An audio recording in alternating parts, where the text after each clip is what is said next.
The sound of distant explosions shook the ground as Lily Porter finished packing her medical supplies. Her hands moved fast, making sure everything was in place. Bandages, medicine, tools for stitching wounds, they all went into her field kit. The war with the aliens had been going on for 3 years now, and as an army medic she had seen too many soldiers hurt or worse. Outpost 7 sat at the edge of a dense forest. The human forces called this area the Green Zone because the alien enemies seemed to love forests. They looked almost like elves from old stories with their tall, thin bodies and pointed ears. Humans gave them the nickname Sylvans because they always stayed near trees and plants. Captain Miller called over the radio. "Lily, we need you at the North Fence Patrol. Came back with injuries, on my way." Lily replied.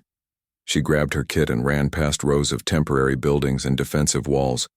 The military base was always busy with soldiers moving supplies and weapons, preparing for the next fight. When she reached the North Fence, she found 3 soldiers with minor injuries. Nothing serious, just cuts and bruises from falling during their patrol in the forest. She treated them quickly, asking what happened out. "There, they saw something strange," said one soldier. "A light in the trees, not like their usual tech. Something different." After helping the injured soldiers, Lily felt a strange pull to check out the forest herself. It was against the rules to go beyond the fence without a patrol, but something inside her said she needed to go. She waited until the night shift changed guards and slipped past the fence using her medical clearance card to open a small gate.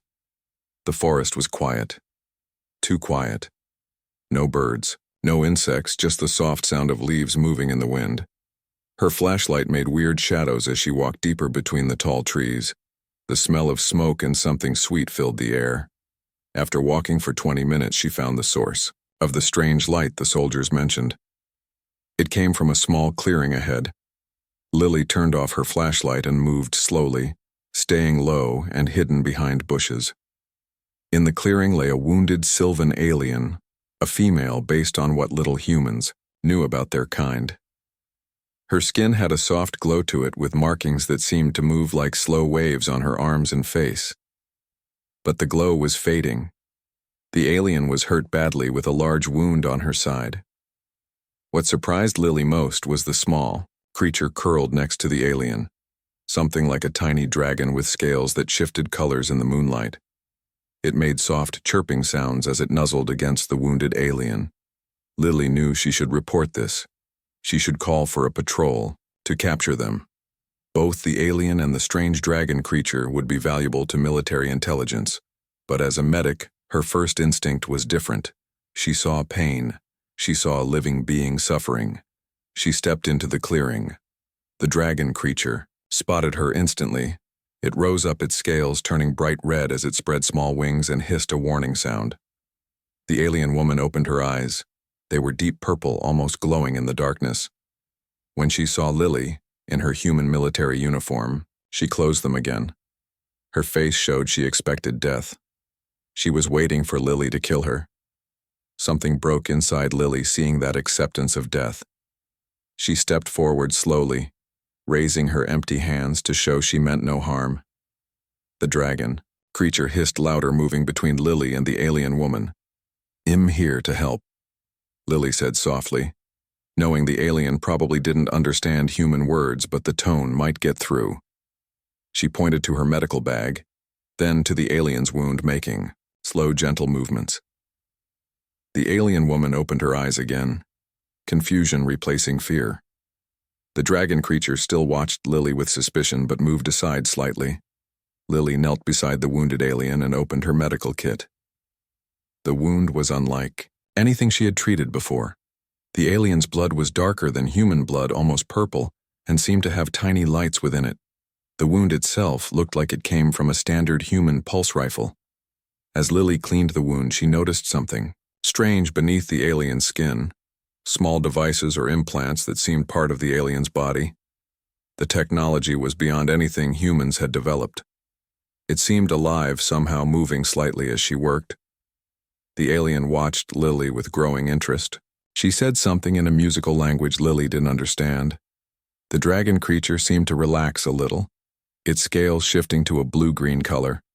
Lily applied medicine and bandages, working carefully around the strange technology embedded in the alien's body.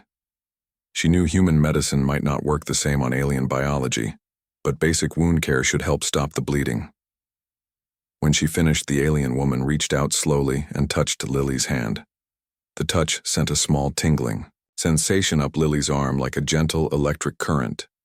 The alien spoke again, softer this time, and touched her own chest. "Nalavir," she said. Lily understood this was a name. She pointed to herself. "Lily," she responded, then pointed to the alien. "Nalavir," she repeated, trying to match the musical pronunciation. The alien nodded slowly, a small smile appearing. The dragon creature chirped and moved closer now, curious about Lily. Its scales had shifted to a gentle purple color. "Violet," Lily said, looking at the alien's stunning purple eyes. "That's what he'll call you." She knew she couldn't pronounce the alien name properly. The alien seemed to understand, tilting her head slightly. The small dragon creature climbed onto the alien's shoulder, chirping softly. Lily checked the bandages one more time. The bleeding had stopped, but the alien was still weak. She couldn't leave her here. Military patrols would find her eventually. She also couldn't bring her into the base without being noticed. She made a quick decision. It was against every rule in the military code, but she couldn't let this alien die or be captured for experiments. There was an old emergency bunker half a mile from the base. It had been abandoned when Outpost 7 expanded. No one used it anymore. "I need to move you somewhere safe," Lily explained, using gestures to show what she meant. The alien seemed to understand. She tried to stand but was too weak. Lily helped her up, supporting most of her weight. The dragon creature flew ahead, as if scouting the path. The alien was lighter than she expected, despite being taller than most humans. The journey to the bunker took twice as long as it should have. They had to stop often and hide when they heard sounds in the forest. Once a patrol passed nearby, and Lily held her breath as she and the alien crouched behind large tree roots. The dragon creature changed color, becoming almost invisible against the bark. Finally, they reached the old bunker, hidden under overgrown plants and dirt. The entrance was hard to find. Lily cleared away enough to open the heavy metal door. It creaked loudly, making them all freeze and listen for any response. When no sounds came, they hurried inside. The bunker was small and dusty but dry. It had been a storage facility with one main room and a small side room, probably once used as an office. There was no power, but Lily had brought emergency lights. She set them up, creating a soft glow throughout the space. She helped the alien to lie down on an old cot in the corner. The dragon creature immediately curled up next to her. Lily checked the wound again, relieved to see the bandages were holding. Lily knew she had just made a decision that could end her military career, or worse. If anyone discovered she was helping an enemy alien, she could be charged with treason. But looking at the alien woman and her small dragon companion, she felt certain she had done the right thing. There was something about them, something important. She sensed they weren't just random enemy soldiers. There was a mystery here, one that might change everything. Humans thought they knew about this war. The alien reached out and took Lily's hand again. That tingling sensation returned stronger this time. Images flashed in Lily's mind, stars, a beautiful forest world, ships burning, people running, both humans and aliens fighting side by side against something else, something darker. Then the connection broke. The alien looked exhausted from the effort, but there was determination in her eyes. She was trying to communicate something important. Lily sat back, trying to understand what she had just experienced. One thing was clear: this alien wasn't her enemy. There was something much bigger happening, something beyond the war between humans and Sylvans. She would need to be extremely careful in the coming days. Sneaking away from the base to bring supplies would be dangerous. The alien needed time to heal, and Lily needed to understand what those visions meant. As dawn approached, Lily knew she had to return to base before she was missed. She arranged supplies, water, and some food, though she wasn't sure what the alien could eat.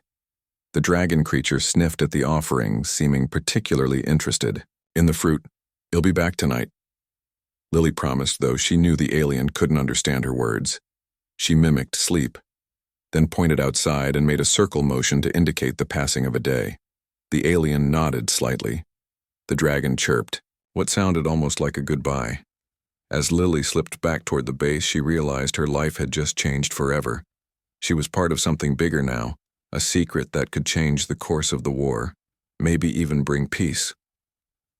But first, she needed to help Violet heal and learn to communicate with her. Beyond that lay mysteries she could only begin to imagine. What secrets did this alien woman hold? And what was the strange dragon creature with her? Lily would soon discover that helping this wounded alien would lead to the most important mission of her life. 2 weeks passed since Lily found the wounded alien woman she called Violet and her small dragon companion. Sneaking away from Outpost 7 became a daily challenge. She created excuses to leave the base, collecting local plants for medicine studying. The forest for possible health risks, anything that would give her time alone.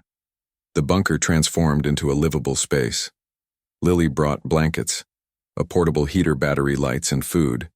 She learned quickly that Violet could eat most fruits, but nothing with meat.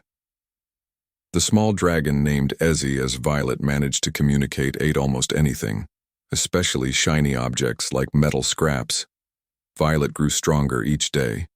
Her wound healed faster than any human injury would.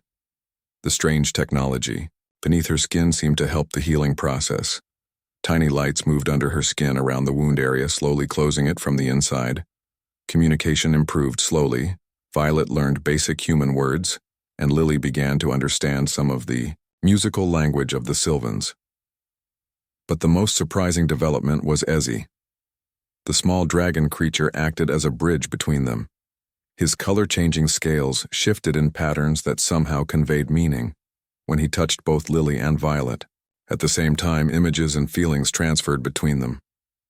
Through these connections, Lily learned fragments of truth about the war. The Sylvans were not invaders, as human military leaders claimed. They were refugees fleeing from something far worse, something they called the Harvesters. They came to Earth because it reminded them of their lost homeworld. One evening, as Lily checked the healing wound, Violet reached for a small pouch hidden in her clothing. From it, she removed a crystal, unlike anything Lily had ever seen. It glowed with inner light colors, shifting and swirling inside like a miniature galaxy. She placed it in Lily's hand.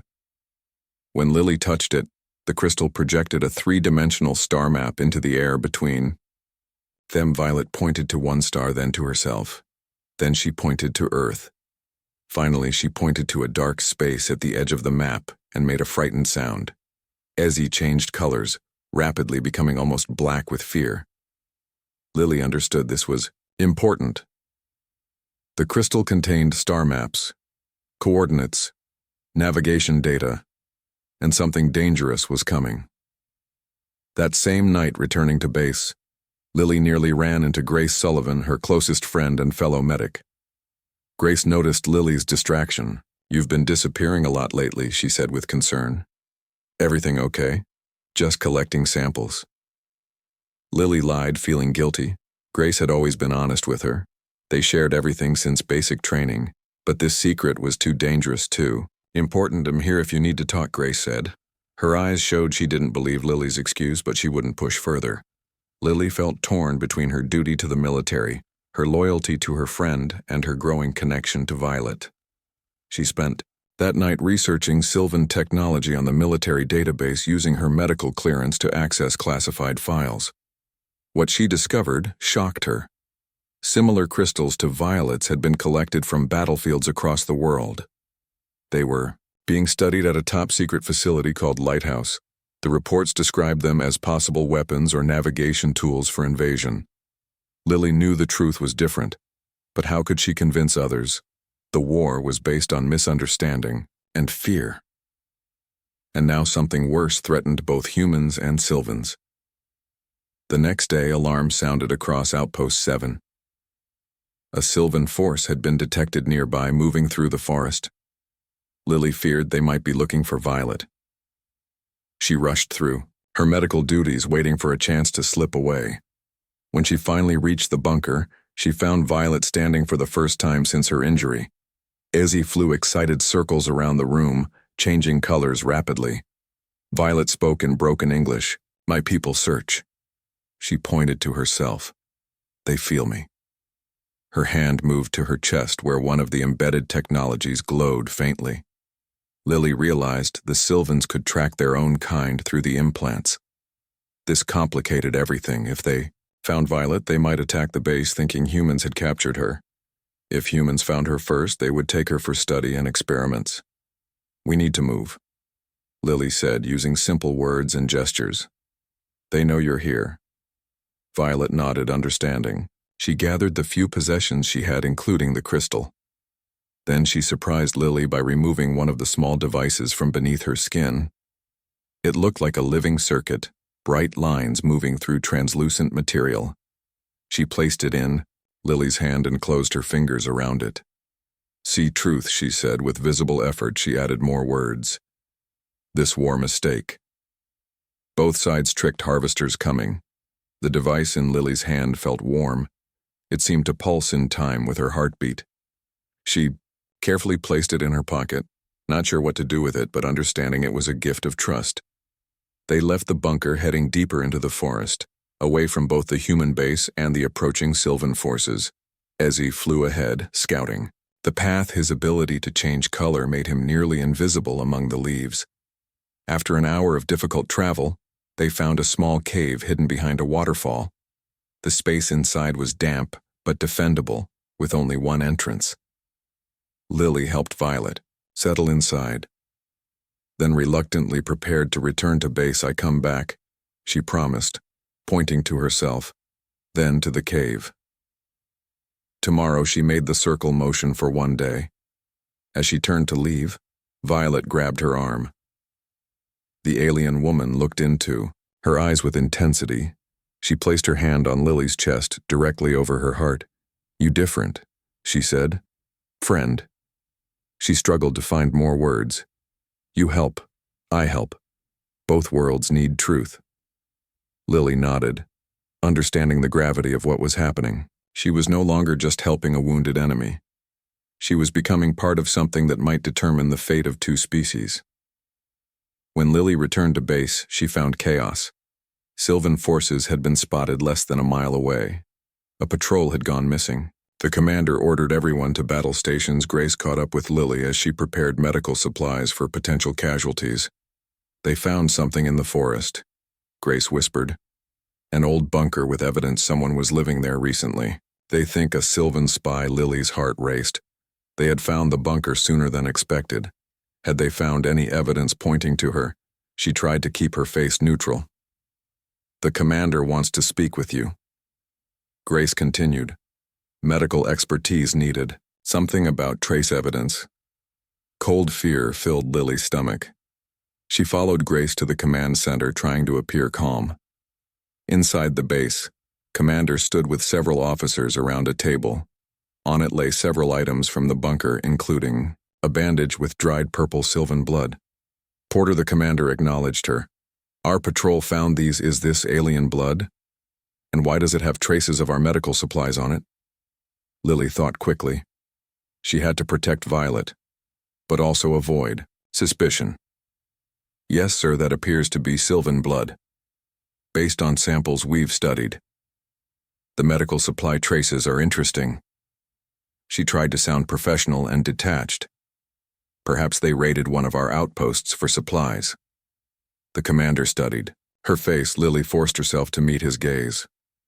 "Possible," he conceded. "But this blood sample shows signs of treatment, proper treatment, medical knowledge." Lily shrugged, trying to appear unconcerned. "Sylvans have their own medicine, sir. Perhaps it's similar to ours. Their biology has some parallels to humans based on what we've studied." A security officer stepped forward. "What were you doing in the forest the past 2 weeks?" "Porter, collecting samples, you said. But your log shows unusual patterns. Circular routes, returns to the same areas." The questioning continued for nearly an hour. Lily provided explanations for everything, but she could tell they remained suspicious. When finally dismissed, she returned to her quarters, mind racing. She needed to warn Violet, but leaving now would only increase suspicion. That night, as Lily tried to sleep, she heard a soft knock at her door. She opened it to find Grace standing there with a serious expression. "We need to talk," Grace said, stepping inside without waiting for invitation. "I know you're hiding something, and I think I know what it is." Lily's heart pounded. She prepared to deny everything. "It's okay," Grace continued. "I saw you. That night 2 weeks ago, I followed you. I saw the alien and that strange creature." Lily's world seemed to collapse around her. Grace knew everything would unravel now. But instead of anger or accusation, Grace took Lily's hands. Her eyes showed not betrayal but understanding. "I didn't report you," she said. "Why not?" Lily managed to ask, her voice barely a whisper. Because Grace took a deep breath. "My brother was on the first contact team with the Sylvans. The official story says they were killed by hostile aliens. But before he died, he sent me a message. The truth, Lily, we fired first. We mistook their biotechnology for weapons. The whole war started because of our mistake." Lily stared at her friend, unable to process this revelation. "You knew all this time?" Grace nodded sadly. "I joined the medical corps to find evidence, truth about Sylvan biology. To prove they weren't the monsters our leaders claimed. But I never found a living specimen to study. Until you did." Lily made a decision. She reached into her pocket and pulled out the device Violet had given her. "This might help," she said. As Grace examined, the living technology sirens began to blare throughout the base. A voice over the speakers ordered all personnel to defensive positions. Energy signature detected in the officers' quarters. Possible alien technology. They were out of time. Someone scanned for alien tech. Lily realized they found this. She pointed to the device Grace still held. Heavy footsteps approached her door. Military police. Lily had seconds to. The holding cell was cold and empty, except for a metal bench bolted to the wall. Lily sat with her back straight, facing the camera, mounted in the corner. She had been there for 6 hours, since Kelly and her team brought her in. No one had come to question her yet.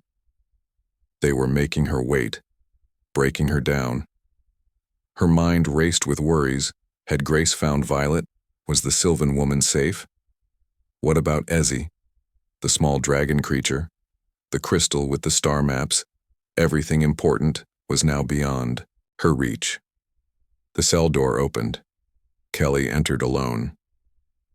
Her face showed conflict between duty and personal feelings. Lily and Kelly had trained together years ago before Kelly joined military police.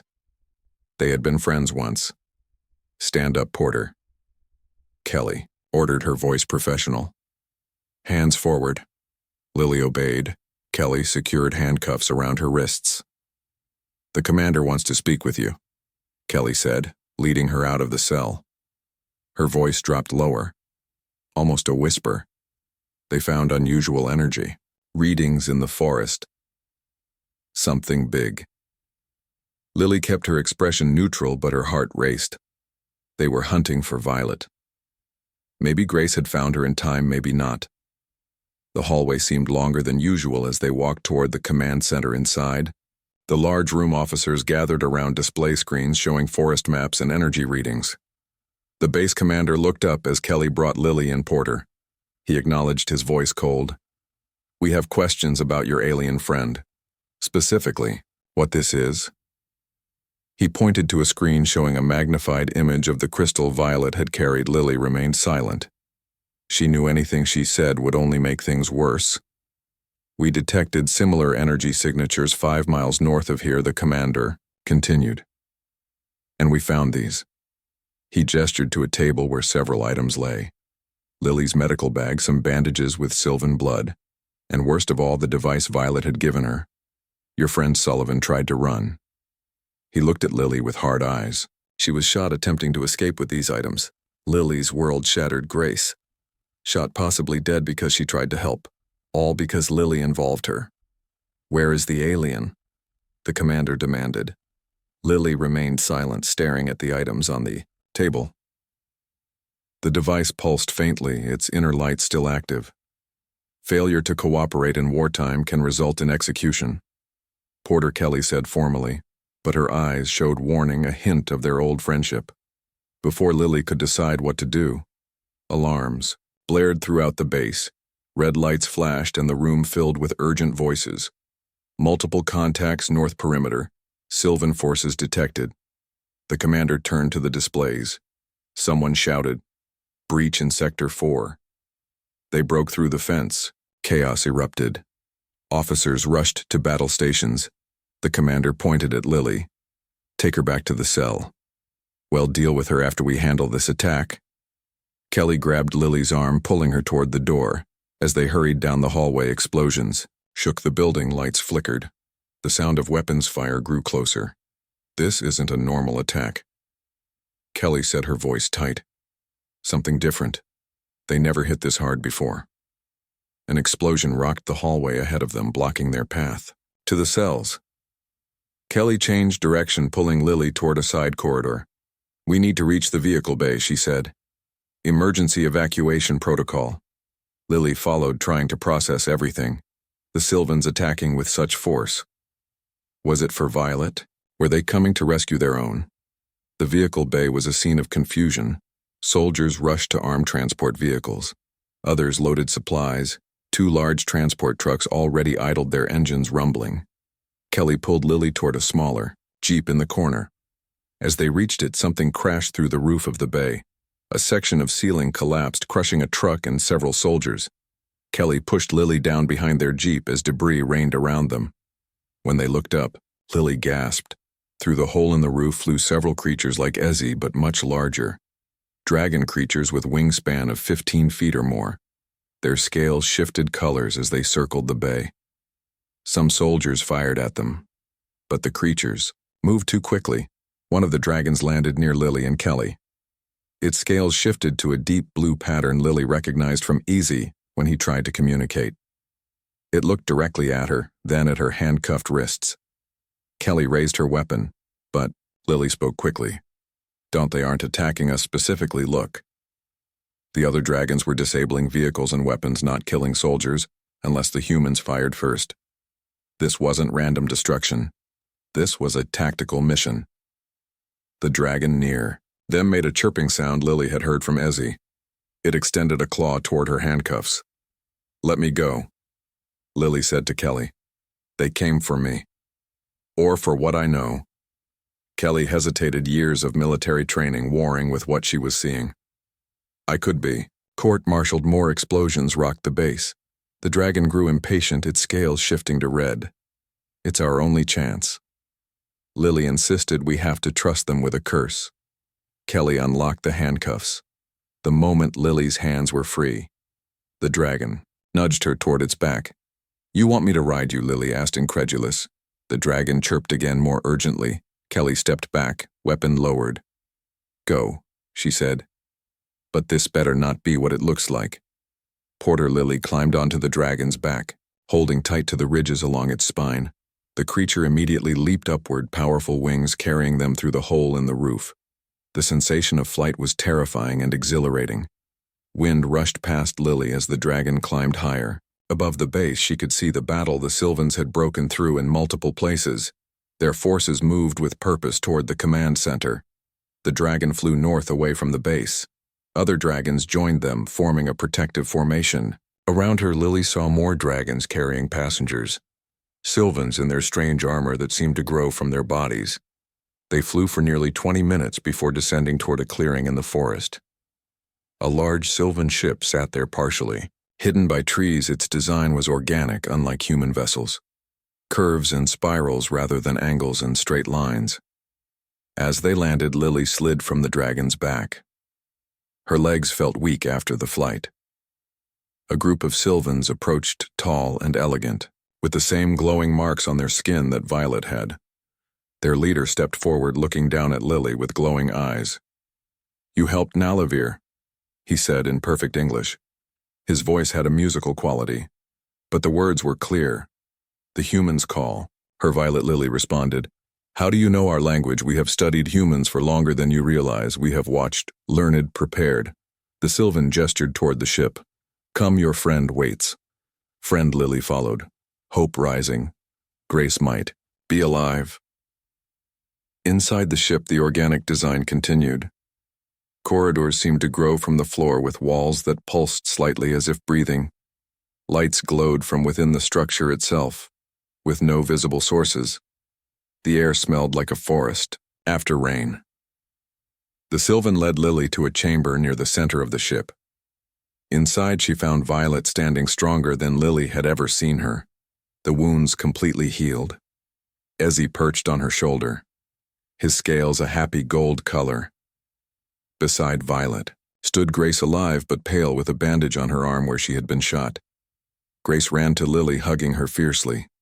I thought they killed you, Lily said, returning the embrace. Almost, Grace answered. They shot me when I ran, but I made it to the waterfall. The Sylvans found me there. They treated my wound. She gestured to the bandage. It's their medicine. Amazing stuff, heals twice as fast as ours. Violet approached them. Her English had improved significantly in the short time since Lily had seen her. Friend Lily, she said, touching Lily's shoulder. You saved me, now we save you. She gestured to the others. These my people, not awesome warriors and knowledge keepers. The leader who had brought Lily in spoke again. My name in your tongue would be River. I am war leader for this group and brother to Nalavir. Lily looked between them, seeing the family resemblance in their features, but that would mean yes. River confirmed, seeing her realization. Nalavir is royal blood keeper of ancient knowledge. What you would call princess, she carries memories of our people. Essential knowledge, Violet. Nalavir nodded. The crystal you saw. Star maps, yes, but more. Memory crystal contains history warnings, knowledge of enemies. The harvesters come soon. We tried to warn humans 3 years ago. First contact. Your leaders attacked, thought our technology was weapons. Grace nodded sadly, confirming what she had told Lily about her brother's message. A loud sound echoed through the ship. Sylvans rushed to positions. River turned sharply. Humans follow, he said. We must leave. The ship hummed to life. Lily felt vibrations through the floor. The sensation of movement was subtle, nothing like the rough acceleration of human aircraft. Through a clear panel in the wall, Lily watched the ground fall away. The ship rose above the forest, banking north then east, gaining altitude rapidly. She saw Outpost 7 growing smaller. Multiple human aircraft rose in pursuit. River spoke rapid commands in the Sylvan language. The ship accelerated further, breaking through clouds. Then sky darkened as they climbed higher. The curvature of Earth became visible. We going to space, Violet explained, seeing Lily's shock short. Trip only. To safety place. Grace gripped Lily's arm, tight. Her face showed the same mix of fear and wonder that Lily felt. Where are you taking us? Lily asked. River pointed to a display that appeared in the air between them. A map showing Earth, then the moon and beyond. Human base on moon, he said. Hidden, side not military science base. They listen when we first try contact, not attack. Your leaders hide this. Base called Harmony, Grace gasped. My brother mentioned something about a lunar outpost in. The Sylvan ship approached the hidden lunar base called Harmony. As they descended, Lily saw structures built into the walls of a massive crater. Some parts looked human in design, all straight lines and metal walls. Others had the organic flowing appearance of Sylvan architecture. The two styles merged in places, creating something entirely new. River guided them to a large docking area where several ships, both human and Sylvan, already sat. The landing was gentle, barely a bump as the ship settled onto the surface. When the doors opened, Lily experienced the strange sensation of lunar gravity. Each step felt bouncy and light. Despite the serious situation, Grace moved beside her, equally fascinated by the reduced gravity. A group waited for them at the entrance to the main facility. 3 humans in scientific uniforms and 2 Sylvans. Their body language showed they worked together regularly, comfortable in each other's presence. One human stepped forward, a woman with silver-streaked hair and intense eyes. Dr. Samantha Wright, she introduced herself, lead scientist for Project Harmony. She looked at Lily and Grace. "We know who you are. Your escape from Outpost 7 caused quite a stir." How Lily began. "We monitor all Earth communications." Dr. Wright explained, especially military channels concerning Sylvan encounters. "When we detected the unique energy signature of a royal memory crystal at your base, followed by a Sylvan extraction mission, we paid close attention." She turned to Violet and bowed slightly. "Welcome, Keeper Nalavir. We feared you lost when your scout ship disappeared." Violet returned the gesture. "They shot down my vessel. I alone survive with Ezzy." She stroked the small dragon on her shoulder. "The human Lily saved me against her people's orders." She gestures to Grace. "And this one helps too." Risking much, Dr. Wright studied them both with new interest. "Brave choice," she commented. "Most humans still believe the propaganda about Sylvans being invaders. Come, we have much to discuss." They followed her through airlocks and corridors. The base expanded underground, far larger than it appeared from outside. Humans and Sylvans worked side by side at strange equipment, part mechanical, part organic. Scientists, soldiers, and what appeared to be diplomats from both species moved with purpose. "How long has this existed?" Lily asked, amazed. "Since before the war began," Dr. Wright answered. "Nearly 4 years now. The true first contact happened here, not on Earth. When the Sylvan ships first entered our solar system, a small group of scientists, including myself, made contact before the military could interfere. We learned their purpose, their warnings." She looked sad.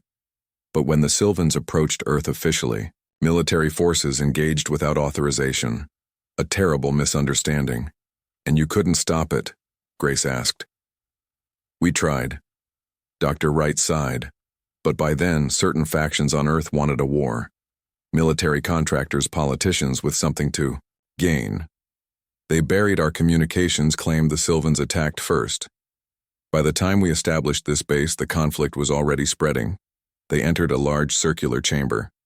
The center contained a platform surrounded by equipment and displays, both human and Sylvan in design. The gathering place, River explained. A place where minds meet, share thoughts, memories, knowledge, Sylvan technology, human innovation together. Dr. Wright guided them to seats around a table near the platform. "Call this the War Council," she said. "Though we hope for peace, the situation has become urgent." She activated a display showing the solar system, similar to the crystal map but with more detail. The dark shapes approaching from deep space appeared, clearer now. Massive structures like cities in space moving slowly but steadily toward the outer planets. The Harvesters. Dr. Wright confirmed what Violet had told them.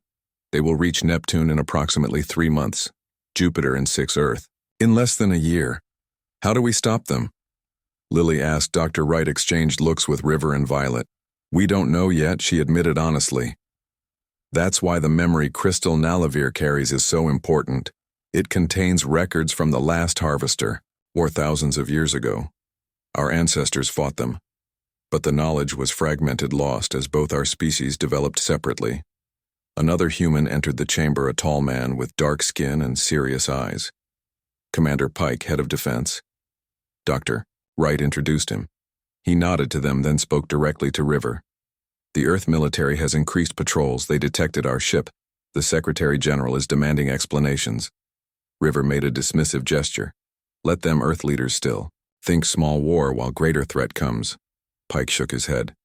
"We need Earth military president ordered increased alert status after the Outpost 7 incident. They detected energy signatures from the Harvester fleet. Now they think it's a Sylvan super weapon." "This getting worse," Violet said. "We need show truth." Dr. Wright turned to Lily and Grace. "You two represent something important. Humans who helped Sylvans despite propaganda, despite orders. You bridge the gap between our worlds. The crystal, Showed Nalavir visions that you would be important?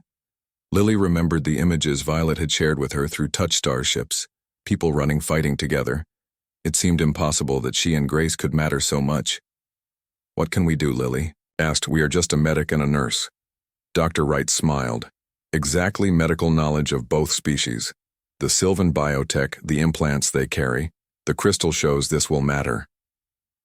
Violet stepped forward, moving to the central platform. Izzy flew from her shoulder, hovering above it as she placed her crystal in a receptacle.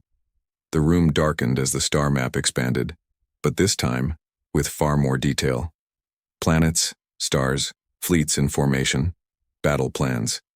The history of the last war against the Harvesters played out in light around them.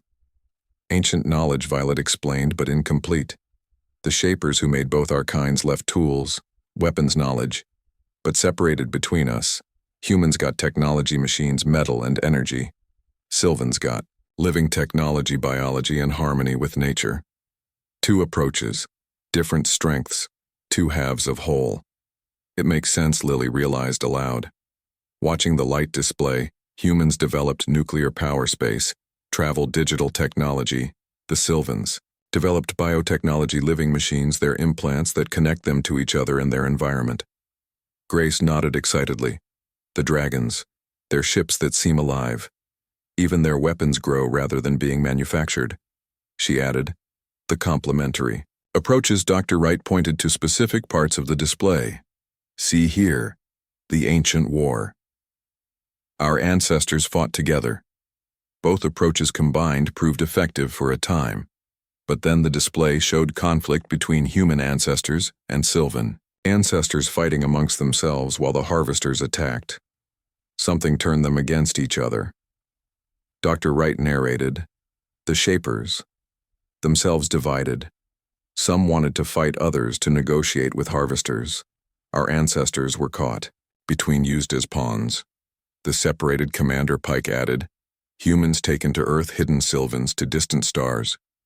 Both meant to develop separately, both designed to eventually reunite and finish the fight with new approaches. The Shapers playing the long game. And now the Harvesters return, Lily said, watching the display show the current approach, the real enemy, while humans and Sylvans waste time fighting each other. River spoke gravely. We tried to warn Earth leaders when we arrived, showed them this evidence, but they saw only threat, only weapons and strange technology. Fear made them attack. Dr. Wright turned off the display. The lights came back up. Now we need to convince both sides to stop fighting each other and prepare for the real war. How? Lily asked. The memory crystal. River pointed to where Violet removed it from the platform. It contains final piece weapon design defense system, but requires both human and Sylvan technology working together. Grace looked thoughtful. Maybe we can help with that. She said, my brother worked on integrating systems before he died. Left notes, records. I managed to save some, and I treated Violet. Lily added, studying her implants, learning how they work with her biology. If human medicine and Sylvan biotechnology could be integrated, Dr. Wright smiled. That is exactly what we need. A loud alarm interrupted them. Red lights flashed. Commander Pike rushed to a communication panel. His face grew dark as he listened. We've been detected, he announced. Earthships approaching military vessels. Pike looked at Dr. Wright. They demand we surrender the base and all Sylvan technology. They claim the lunar treaty has been violated. River growled. That treaty your leaders already broke. Many times. Dr. Wright raised her hands for calm. This was always a risk, she said. We need more time to prepare our case. Show them the evidence of the Harvesters. She turned to Lily, Grace, Nalavir. You three should continue your work on integration. The medical bay is through there. She pointed to a side door. Commander Pike and I will handle the Earth delegation. As they hurried to the medical bay, Lily felt the weight of responsibility. Everything had happened so fast. From finding a wounded alien in the forest to being on a secret moon base preparing for an interstellar war. The medical facility combined human and Sylvan design. Human equipment monitors surgical tools alongside strange Sylvan devices that seemed to pulse with life. Several scientists worked at stations examining samples and data. A Sylvan healer approached them. His markings indicated medical training according to what Lily had learned from Violet. He introduced himself as Valen. "You helped our keeper," he said, to Lily with respect. "Show me how you treated her wounds with human medicine." Lily described the process while Grace examined the Sylvan medical. 6 months went by since the meeting at the moon base. The fighting between humans and tree people stopped. Leaders from both sides signed papers for peace. Everyone now knew about the harvesters coming from space. At first, people felt scared, but then they became brave as they joined together against the real enemy. Lily stood looking out a big window on the main ship called Defender. She watched Earth get smaller as they flew toward the big planet Jupiter. The ship was special. It had parts, made by humans with metal and machines. It also had parts grown by the tree people that could fix themselves when broken. Both kinds of making things work together now. Grace walked up next to Lily. She wore a uniform that showed both human and tree people marks. She was boss of all the healing teams with people from both worlds working together. "Hard to believe we started all this by finding a hurt alien in the woods," Grace said. Lily nodded. "We did one small good thing and look what happened," she answered. It changed the path for 2 whole worlds behind them. Easy made happy sounds. He was much bigger now, like a big dog. The dragon creatures turned out to be a third kind of people. The old ones who made humans and tree people also made the dragons to help both sides talk to each other. The dragons could connect minds and help everyone understand Violet, who now used her real name. Nalavir came into the room. Her job was to keep the old knowledge safe. The crystal she once carried was now in the middle of the ship, helping it fly and fight. Dr. Chen joined them. She worked for Earth leaders.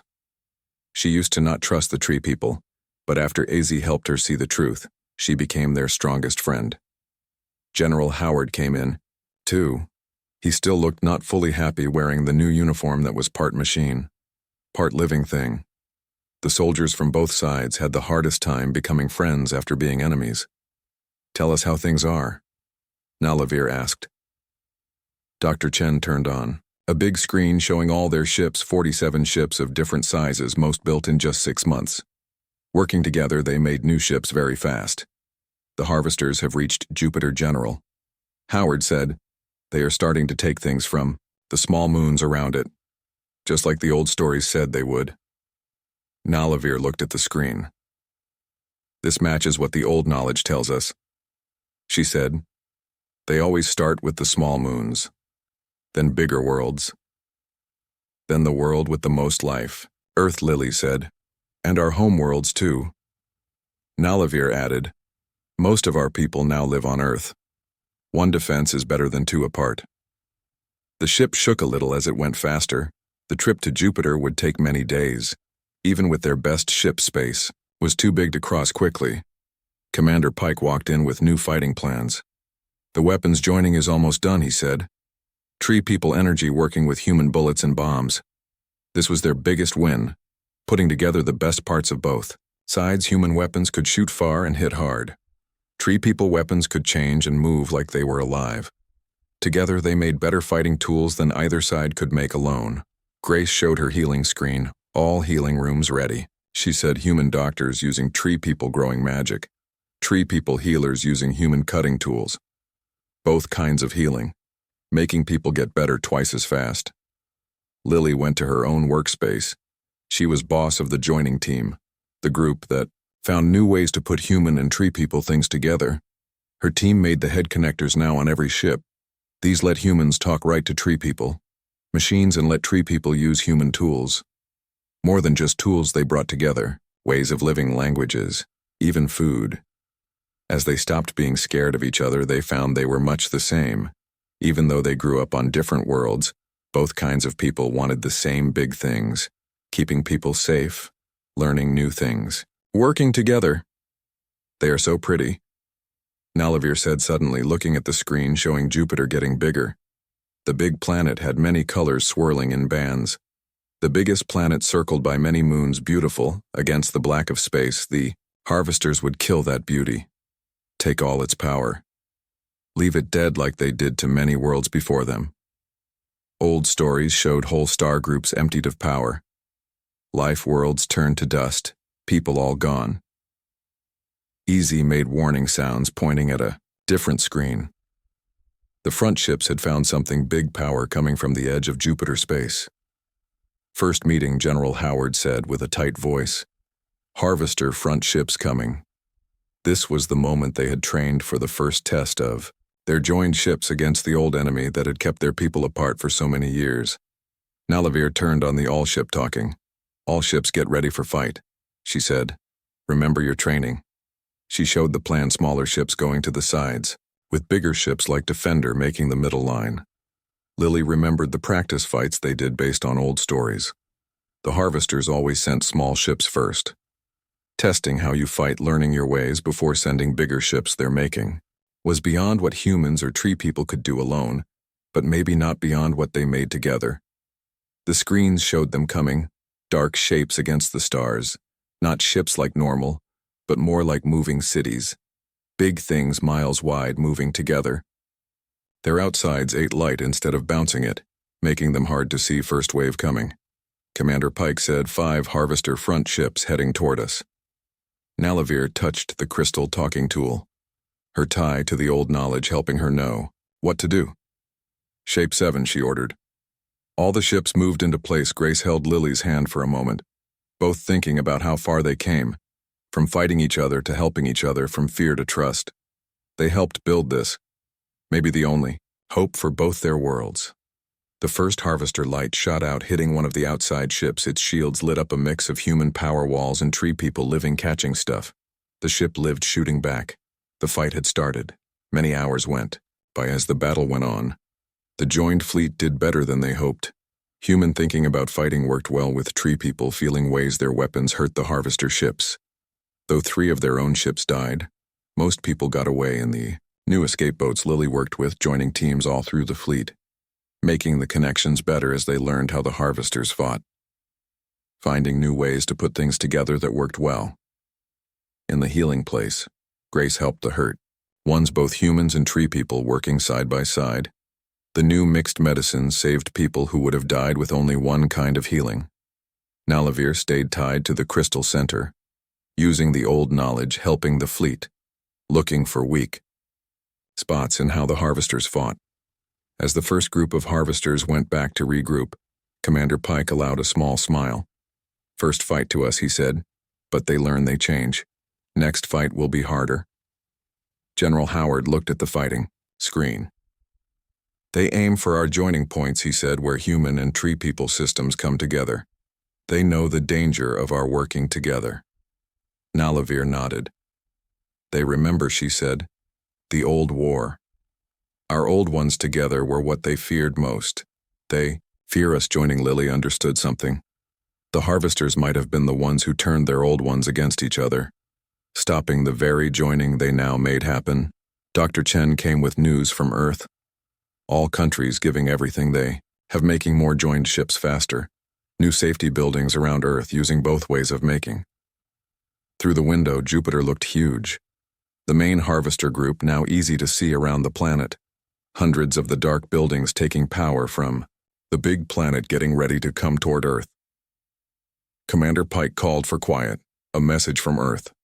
The big boss wants to talk to the fleet. The main screen turned on, showing the Earth meeting room. The Earth leader stood before people from all countries and tree people groups. You stand as the first wall against the darkness, she said.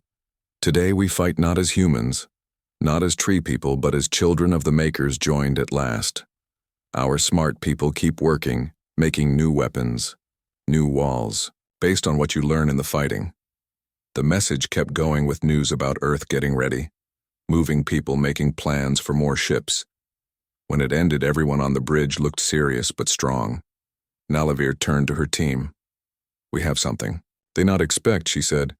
The Harvesters think we still fight each other. They not know how we work together now. They not know Easy kind help us talk. Easy made happy sounds, his skin turning brave red gold. The dragon creatures became very important, helping both kinds of people understand things that words alone could not say. Lily checked how the joining systems worked across all ships. We still have more we can do, she said. Many systems working better than we thought. New things happening. As human and tree people tools work together. This was their biggest strength, Lily knew. The harvesters were old, powerful, with much fighting time, but they stayed the same, their ways never changing for many years. The joined human tree people way was new, always growing, changing. Each fight teaching them more, showing new ways to do things. General Howard pointed to the fighting screen, main harvester group moving. They finished with Jupiter outside moons, coming to inner moons now. Nalavir turned, on the fleet talking. All ships get ready for big fight, she said. This is not practice, this is the fight we trained for. Remember, we fight for both worlds for days to come, for all living things. As ships moved into place, Lily thought about her path. From finding a hurt alien woman in a forest, to standing on the bridge of a fighting ship facing an old enemy. Everything connected. One act of kindness leading to hope for whole worlds.